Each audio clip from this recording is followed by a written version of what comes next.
gloire soit rendue à Dieu, le Dieu fort, le Dieu puissant et le Dieu grand, le Dieu extraordinaire, le Dieu terrible dans ses actions. Il est fort dans ses œuvres, le Dieu qui n'a jamais échoué. Il réveille même les morts, il fait sécher l'eau. Ah, il est extraordinaire, ce Dieu-là. C'est pourquoi moi, je ne me fatiguerai jamais de l'élever. Il est extraordinaire. Quand je vois ma vie, c'est le travail de Dieu lui-même. Quand je vois ma vie. Les gens de ma génération, plusieurs sont morts. Il y en a qui sont dans le monde. Ils ne connaissent même pas que Dieu existe. Mais nous, Dieu nous a tirés dans la boue. Il nous a donné un nom. Et à cause de ça, les gens nous respectent. Et Dieu soit loué. Nous sommes en train de parler de la problématique de la succession. On a parlé. Je crois que vous avez aimé ça. Je crois que vous avez partagé la vidéo. Je crois que vous l'avez auditionné plusieurs. Auditionné et prié autour de ça. Nous avions dit que le premier élément ou l'élément clé de la problématique de la succession ou de l'héritage, c'est la révélation. Et nous avions démontré avec vous que la révélation, c'est la capacité de voir des choses différemment des autres. Hein? Pendant que les gens voyaient Jésus, l'enfant d'un charpentier. Mais nous connaissons ses frères. Ils habitent là-bas. Mais il y a d'autres qui le prenaient pour Messie. Vous voyez la différence? Hein? Vous voyez la différence? Mais on les connaissait. Ils passaient ici, non? C'est un petit. C'est la révélation qui fera que votre vie puisse prendre une autre dimension. Les gens nous négligent parce qu'ils ne nous connaissent pas spirituellement. C'est ça. Les gens nous quittent parce qu'ils ne savent pas ce que nous représentons. Hein? Ce que nous serons, il n'y a que Dieu qui connaît. Alors quand vous êtes attaché à quelqu'un, battez-vous. Ne soyez pas pressé de quitter quelqu'un. Ne soyez pas pressé de tuer quelqu'un. N'empoisonnez pas les gens. Vous avez empoisonné les gens qui devaient vous amener loin. Vous les avez tués. Hein? Vous avez dit des mensonges autour de ces gens-là. Vous les avez tués avec des faux témoignages, avec les mensonges. Mais vous avez oublié que Dieu les avait préparés dans votre chemin. Regardez les disciples de Maïs. Ils faisaient route avec celui qui avait la solution. Non, ce monsieur-là, il est venu. C'est quand ils arrivent à la maison, quand le monsieur prend le pain, sa manière de rompre là, les yeux se sont ouverts, mais c'était un retard. Le monsieur était déjà parti. Première chose, on a lu dans Genèse, chapitre 27, verset 4. Dieu parle à Esaü, va me chercher à manger, je vais te bénir. Mais Jacob, lui, reçoit le message par révélation. Ici, sa maman, c'est le symbole de la révélation. Parce que la révélation nous donne même des techniques. Nous donne des techniques. Mais papa va découvrir que c'est moi, je ne suis pas Esaü, je suis Jacob. Il dit non, tu feras ça, tu feras ça. La révélation nous introduit dans le domaine de la réussite. Il y a beaucoup de choses qu'on parlera sur ça. Il y a toute une émission que je viendrai où on parlera uniquement de la révélation avec ses différentes dimensions. Vous allez comprendre beaucoup de choses et ça vous aidera. Deuxième chose, il n'y a pas de succession. La succession, c'est quoi? C'est prendre la place de. C'est jouir de la jouissance de. C'est devenir comme. C'est ça la succession. C'est ça. Moïse part, mais c'est Josué qui le remplace. Pourquoi pas Caleb? Mais Josué. Il y a toute une dimension de la révélation là-bas.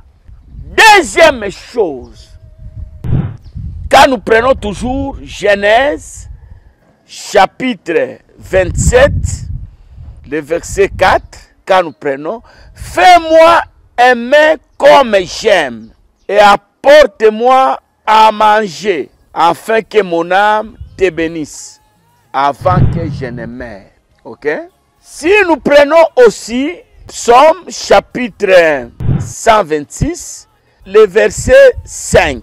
Ceux qui sèment avec larmes moissonneront avec chant de joie. Dans d'autres versions, on dit, ils moissonneront avec chant d'allégresse.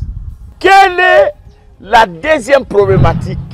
On ne se limite pas seulement à la révélation. Il y a des gens qui ont reçu la révélation, mais ils n'ont pas pu travailler selon ce qu'ils ont reçu. La deuxième des choses, c'est le sacrifice. Il n'y a pas de succession, qu'on ne vous trompe pas. Dans tous les domaines de la vie, lorsque les gens qui se sont sacrifiés ont remplacé les gens qui ont souffert, bien-aimés dans le Seigneur, les visions se sont arrêtées. Même nos églises, ce n'est pas mal que mon enfant me remplace un jour comme apôtre. Ce n'est pas mal que ma femme me remplace un jour comme apôtre. Mais pour que mon enfant me remplace, pour que ma femme me remplace, il doit souffrir. Le sacrifice, c'est la souffrance. Je vais te bénir, mais va chercher. Il n'a pas dit, dis aux domestiques qui sont dehors d'aller en brousse, qu'ils prennent un gibier, qu'ils préparent, qu'on te donne, tu viens me donner. Non, toi-même va. On ne récolte pas quand on n'a pas semé. Il n'y a que dans nos pays où les gens récoltent là où ils n'ont pas semé.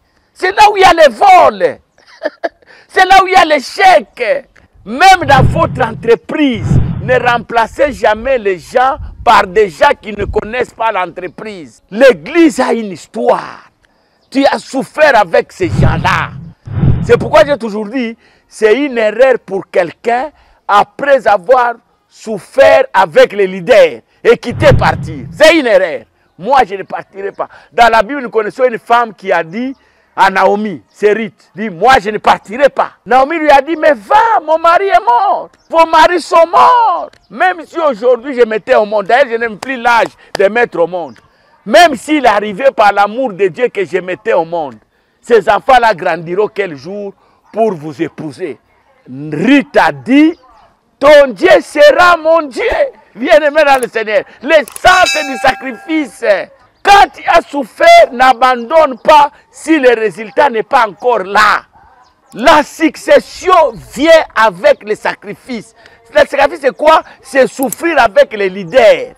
Viens souffrir avec moi. Bâtissons l'église avec moi. Gagnons les âmes avec moi. Demain, il y aura une place pour toi. Hein? Josué, serviteur de Moïse. Après la mort de Moïse, Josué les remplace. Pas n'importe qui. Première dimension de la problématique de la révélation et de la succession, c'est la révélation. La révélation, c'est quoi? C'est voir des choses autrement. Quand je te regarde, moi, je ne te vois pas comme tout le monde. Moi, je ne te vois, moi-même, le plus petit, le plus malheureux de mon église, je le vois autrement. Je le regarde autrement. Deuxième chose, il n'y a pas de succession sans... Tu n'as pas travaillé. Tu n'as pas travaillé, papa. Tu n'as pas souffert. Tu n'as pas souffert.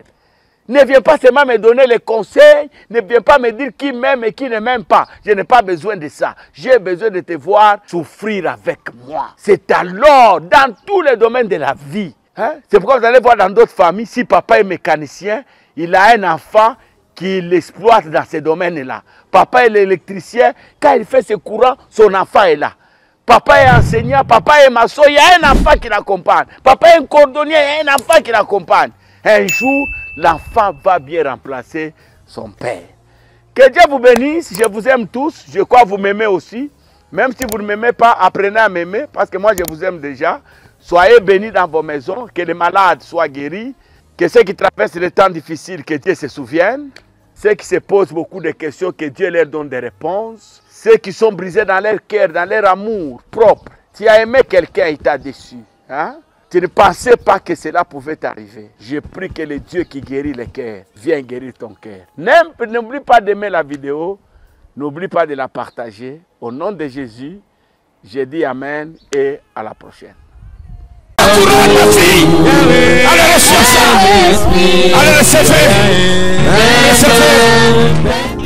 C'est pourquoi je m'avance. Et j'ai un trésor. Comme diacre à l'église évangélique Mankashi.